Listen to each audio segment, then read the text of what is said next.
Hello दोस्तों, स्वागत है आपका हमारे इस YouTube चैनल पर। मैं उम्मीद करता हूं कि आप सभी स्वस्थ हैं, मस्त हैं और मन लगाकर अपनी पढ़ाई कर रहे हैं। जैसे कि आप सभी को पता है कि हमने इस चैनल पर जीएस की एक सीरीज प्रारंभ की है। बहुत से ऐसे एग्जाम हैं जो आगामी समय में आने ही वाले हैं, जैसे रेलवे के हो गए, एसएससी के हो गए, यूपी पुलिस री एग्जाम हो गया। इन्हीं सब चीजों को ध्यान में रखते हुए हम इस सीरीज को ला रहे हैं और आपकी उसी मेहनत में हम थोड़ी सी और भूमिका निभा रहे हैं। देखिए, जितनी भी हम यहाँ पर क्लासेस ले रहे हैं, जैसे जैसे ये टॉपिक कंप्लीट होते जाएंगे आपको उनके नोट्स प्रोवाइड करवा दिए जाएंगे। हम आपको ये सभी नोट्स अपने टेलीग्राम ग्रुप रूही गुरुकुल में देंगे। रूही गुरुकुल स्टडी, ठीक है। आप इसे सर्च कर लीजिए या हम इसका लिंक अपने डिस्क्रिप्शन में डाल देंगे, आप वहां से भी इस ग्रुप में जुड़ सकते हैं। आने वाली जितनी भी क्लासेस होंगी आपको उन सभी की नोटिफिकेशन और जिस तरह की भी जानकारी होगी आपको वहां उस ग्रुप में मिल जाएंगी, आप इससे जुड़ जाइए, ठीक है। तो आपको बहुत अच्छे से पता है कि हम यहाँ पर अभी राज्य व्यवस्था को ले रहे हैं। हमने एक टॉपिक मौलिक अधिकार को अच्छी तरीके से समझ लिया है, उससे जुड़े हुए कुछ प्रश्न भी लगा लिए हैं और इसी क्रम में अब हम बात कर रहे हैं अपने राज्य के नीति निर्देशक तत्वों की। तो इसे समझने का प्रयास करते हैं। सबसे पहले एक बेसिक सी जानकारी हम इसके बारे में साझा कर लेते हैं कि देखिए, जो राज्य के नीति निर्देशक तत्व हैं वो सरकार के लिए एक तरीके के निर्देश हैं।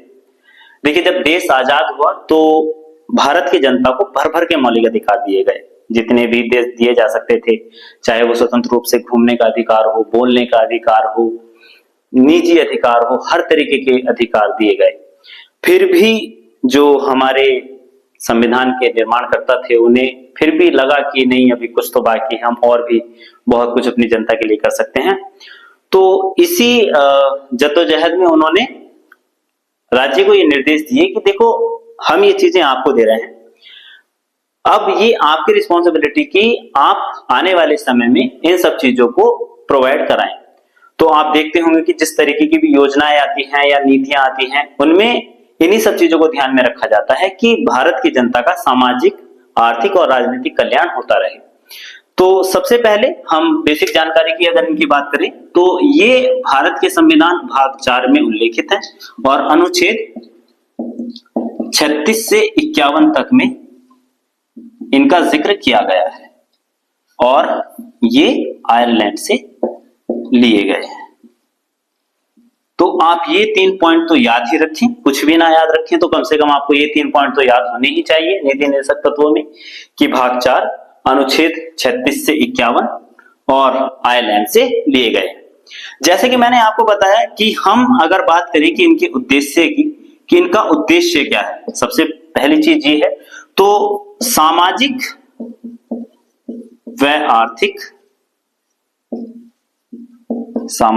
आर्थिक लोकतंत्र की स्थापना, लोकतंत्र की स्थापना।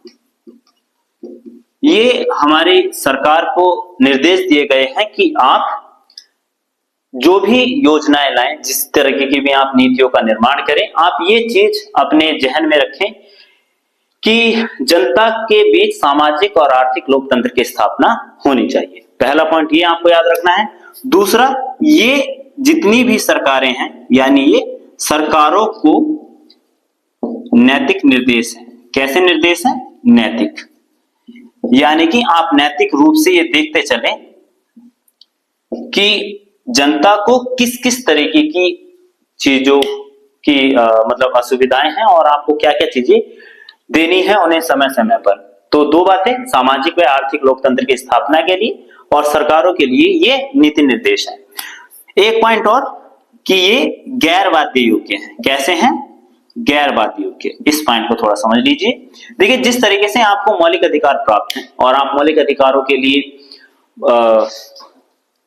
सुप्रीम कोर्ट में भी जा सकते हैं और हाई कोर्ट में भी जा सकते हैं कि अगर आपके कोई मौलिक अधिकारों का हनन करता है या आपका कोई उत्पीड़न करता है या आपकी किसी भी तरीके की स्वतंत्रता को बाधित करता है, तो आपको ये अधिकार है कि आप अनुच्छेद 32 और अनुच्छेद 226 के आधार पर सुप्रीम कोर्ट या हाई कोर्ट में जा सकते हैं। पर यह बात राज्य के नीति निर्देशकों पर लागू नहीं होती है।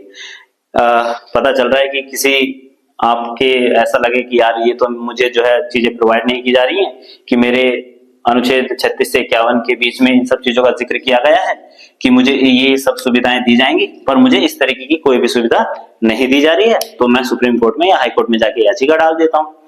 तो उससे कोई काम नहीं चलने वाला, क्योंकि आपको ये साफ साफ बातें बताई गई हैं कि ये कैसे हैं, गैर बाध्य योग्य हैं। ठीक है, आप ये बात समझ गए होंगे। तो मैंने इसमें बेसिक आधार पर आपको 3 बातें बताई हैं। पहली चीज, सामाजिक व आर्थिक लोकतंत्र की स्थापना करेंगे। दूसरे, सरकारों के लिए नैतिक निर्देश हैं। और तीसरी बात है, बाध्य योग्य है। अब हम एक एक करके सभी अनुच्छेदों की बात करते हैं। तो सबसे पहले हम बात करते हैं अपने अनुच्छेद 36 की। तो देखिए, अनुच्छेद 36 में बताया गया है राज्य की परिभाषा। राज्य की परिभाषा, तो आपको बहुत अच्छे से पता है कि राज्य की परिभाषा मैंने बहुत विस्तार में अपने मौलिक अधिकार वाले वीडियो में बताया है। यदि आपको और अच्छे से समझना है तो आप वहां पर जाइए और देखिए, और एक बार यहां भी समझने की कोशिश कीजिए कि राज्य की परिभाषा में हम उन सभी निकायों को रखते हैं जो प्रत्यक्ष और अप्रत्यक्ष रूप से इन सब चीजों से जुड़े होते हैं। जैसे संसद, केंद्र की सरकार, राज्य विधानमंडल, राज्य की सरकारें, स्थानीय निकाय, संवैधानिक गैर संवैधानिक निकाय, सरकारी अधिकारी कर्मचारी, जितनी भी चीजें होती हैं वो सभी चीजें कहीं ना कहीं राज्य की परिभाषा में आती हैं। ठीक है, तो इसी तरीके से जैसे हमने अनुच्छेद 12 में इन सब चीजों को देखा है, वही सब चीजों का जिक्र यहाँ पर भी किया गया है। अब थोड़ा आगे चलते हैं और जिक्र करते हैं अनुच्छेद 37 का। तो इसमें बताया गया है कि ये बाध्यकारी नहीं है, बाध्यकारी नहीं है, किंतु नैतिक रूप से आवश्यक है। कैसे हैं? नैतिक रूप से आवश्यक है। इसका मतलब कि देखिए, आप राज्य पर ये अधिकार नहीं जमा सकते कि वो आपको ये सभी प्रकार के नीति निर्देशक तत्व प्रोवाइड कराए। क्यों? क्योंकि दो बातें हैं। पहली बात तो ये गैर बाध्य योग्य नहीं है, आप सुप्रीम कोर्ट या हाई कोर्ट में नहीं जा सकते। और दूसरी बात, ये बाध्यकारी नहीं है। ये बहुत ऐसा नहीं है कि आप राज्य पर ये बात अपनी धात जमा के बोलेंगे कि नहीं, हमें जो है सभी राज्य के नीति निर्देशक तत्व प्रोवाइड करवाओ। इस तरीके की किसी भी चीज की बाध्यकारिता नहीं है। राज्य को जब उचित लगेगा, जैसे जैसे उसे लगेगा कि अब ये समय है कि अब उज्ज्वला योजना आनी चाहिए, अब मनरेगा योजना आनी चाहिए, तो वो समय समय पर इस तरीके की योजनाएं लाते रहेंगे। पर आप बाध्यकारी तौर पे उन्हें नहीं कह सकते कि आप उन सब चीजों के बारे में। फिर हम थोड़ा और आगे चलते हैं और हम बात करते हैं अनुच्छेद 38 की। तो इसमें जैसा मैंने यहां पर बताया था कि इसका उद्देश्य है सामाजिक व आर्थिक लोकतंत्र की स्थापना। इन्हीं सब बातों का जिक्र किया गया है 38 में। इसमें बताया गया है कि राज्य यानी कि हमारा देश सामाजिक, आर्थिक व राजनीतिक, सामाजिक, आर्थिक व राजनीतिक व्यवस्था की स्थापना का प्रयास करेगा, क्या बात है? वही जैसा कि मैंने सबसे पहले आपको वीडियो स्टार्ट होते ही बताया था कि ये राज्य को बताया गया है कि वो सामाजिक, आर्थिक व राजनीतिक व्यवस्था की ऐसी स्थापना करेगा जिसमें सभी की भागीदारी हो, चाहे वो वोटिंग सिस्टम हो, चाहे वो योजना हो, चाहे वो ऐसी नीतियां हो, पर इस तरीके की चीजें करता रहेगा जिसमें वो सामाजिक, आर्थिक और राजनीतिक कल्याण करता रहे जनता का। तो यहां तक की चीजें आपको समझ में आई होंगी। अब हम थोड़ा और आगे बढ़ते हैं और अब हम पहुंचते हैं अपने अनुच्छेद 39 पर। देखिए, 39 में 3 तरह की बातों का जिक्र किया गया है। हम ये चीज मान के चल रहे हैं कि आप ये सब चीजें लिख रहे होंगे, और अगर नहीं भी लिख पा रहे हैं, हो सकता है आप सभी लोग चलते फिरते इन सभी वीडियो को देख रहे हो, तो परेशान ना होइए, आपको इन सभी चीजों के नोट्स हमारे टेलीग्राम ग्रुप पे मिल जाएंगे। क्योंकि सभी का अपना एक काम होता है, सभी अपने कामों से जुड़े हैं। हो सकता है कोई ट्रैवल कर रहा हो सकता है कोई किसी काम में व्यस्त हो। तो आप वीडियो देखिए निसंकोच, आपको एक एक चीजें समझ में आ रही होंगी। जैसे ही आपको समय मिले तो आप हमारे टेलीग्राम ग्रुप पे जाइए, वहां से नोट्स उठाइए और पढ़िए। ज्यादा लोड नहीं लेनी है, ऐसा नहीं है कि नोट्स बनाने ही बनाने हैं। आपको ये सब चीजें हम आपके लिए सुविधा कर रहे हैं, क्योंकि सब कहीं ना कहीं अपनी जिम्मेदारियों में ग्रस्त हैं, सभी लोग फिर भी लगे हुए हैं। तो पहले तो आपके जज्बे को हमारा सलाम कि आप लगे हुए हैं इतनी मेहनत में भी। तो चलिए समझते चलिए, और आपको ये नोट्स मिल ही जाएंगे, आप ज्यादा लोड ना लीजिए, आप टेलीग्राम ग्रुप से जुड़िए। फिर हम बात कर रहे थे अनुच्छेद 39 के बारे में। अनुच्छेद 39 के बारे में देखिए, अनुच्छेद 39 में जैसा कि मैंने बताया कि 3 तरीके की बातों का जिक्र किया गया है। सबसे पहली और इंपॉर्टेंट बात वो है महिला पुरुष की समानता। महिला पुरुष की समानता, इसमें ये बातें कही गई है कि आप ये नहीं करेंगे कि आप जो है किसी को भी ध्यान में रखते हुए अपनी योजनाओं का निर्माण करेंगे या नीतियों का निर्माण करेंगे। आप ये देखते हुए चलें कि सभी जो है समान है। तो सबसे पहले तो समानता है। समानता से मतलब है कि समान जो भी काम करेंगे, जो भी महिला काम करे या पुरुष काम करे, उन्हें समान वेतन दिया जाए। ऐसा ना हो कि किसी के काम को ज्यादा सराहा जाए और किसी के काम को कम।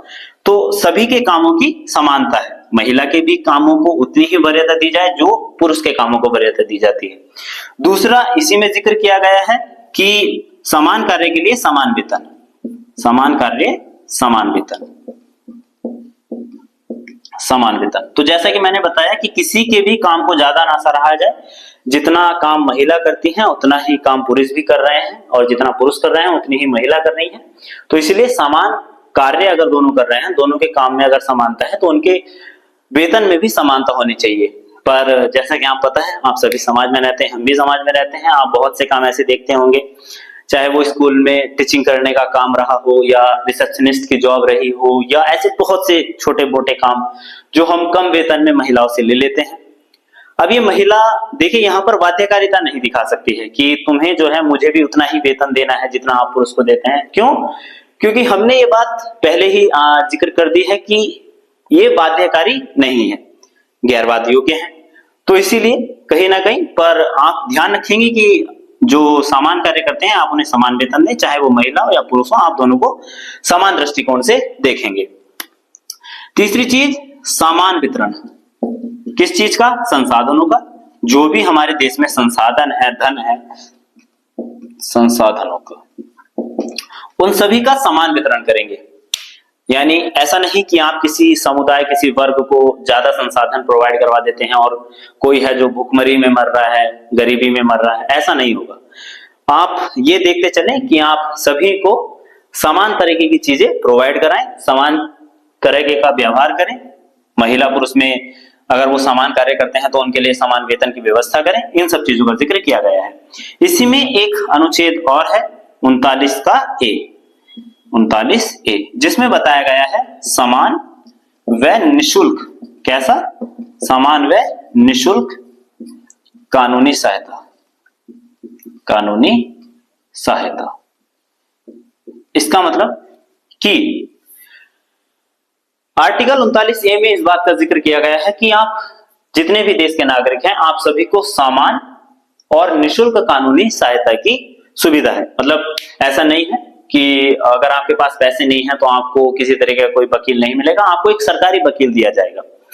पर आप सभी बहुत अच्छे से जानते हैं कि जितना आप शक्कर डालेंगे उतना ही मीठा होगा। यानी कि आप जितने पैसे देंगे आपको उतना ही बढ़िया वकील, एकदम फर्राटेदार वाला वकील मिलेगा, जो आपको आपकी केस जितवाने के लिए बहुत मददगार होगा। और इस तरह की चीजें आप हर जगह देखते हैं, मूवीज हो, नाटक हो, रियल लाइफ में भी आप देखते हैं कि जो भी चीजें आप समझ पा रहे हैं। उसके बाद हम बात कर रहे हैं अपने अगले अनुच्छेद 40 की। देखिए वेरी वेरी इंपॉर्टेंट है, आप मान के चलिए कि बहुत इंपॉर्टेंट है। क्या बताया गया है इसमें? इसमें बताया गया है ग्राम पंचायतों का गठन। ग्राम पंचायतों का गठन। राज्य ये प्रयास करेगा कि देश के प्रत्येक राज्य में ग्राम पंचायत, यानी कि ग्राम पंचायतों को हम स्थानीय निकाय भी बोलते हैं। ये स्थानीय निकाय है, स्थानीय निकाय। तो राज्य ये व्यवस्था करेगा, राज्य से मेरा मतलब यहां पर देश में है, कि देश ये व्यवस्था करेगा कि देश के प्रत्येक राज्य में ग्राम पंचायतों का गठन करा जाए। तो इसीलिए ये आर्टिकल अपने आप में थोड़ा इंपॉर्टेंट हो जाता है, क्योंकि ग्राम पंचायतों के बारे में आप सभी परिचित हैं।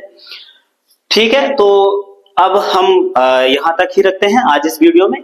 मैं उम्मीद करता हूं कि ये चीजें आपको बहुत अच्छे से समझ में आई होंगी और आपने इनके नोट्स बनाए होंगे। अगर नहीं बनाए हैं तो आप परेशान ना होइए, हमारे टेलीग्राम पर जुड़िए। आपको जैसे ही ये टॉपिक कंप्लीट होगा आपको इसके नोट्स वहां पर मिल जाएंगे। सभी तरीके की जानकारी, सूचनाएं आपको हमारे उस टेलीग्राम ग्रुप में मिलती रहेंगी, आप वहां पर जुड़िए। अभी तक एक टॉपिक कंप्लीट हुआ है मौलिक अधिकार, उससे जुड़ा हुआ नोट्स मैं आज टेलीग्राम ग्रुप में डाल दूंगा, आप उसे पढ़ लीजिए। अगर आपने नोट्स नहीं बनाए हैं, नोट्स बना रहे हैं तो बहुत अच्छी बात है। देखिए बहुत जल्दी बहुत से एग्जाम होने हैं और आप सभी उसकी तैयारी कर रहे हैं, तो अब आप इधर उधर भटकाव में थोड़ा कम रहिए और अपने समय में लगे रहिए, पढ़ते रहिए, मस्त रहिए, वीडियो को देखिए, पूरा देखिए ताकि आपको चीजें अच्छे से समझ में आए।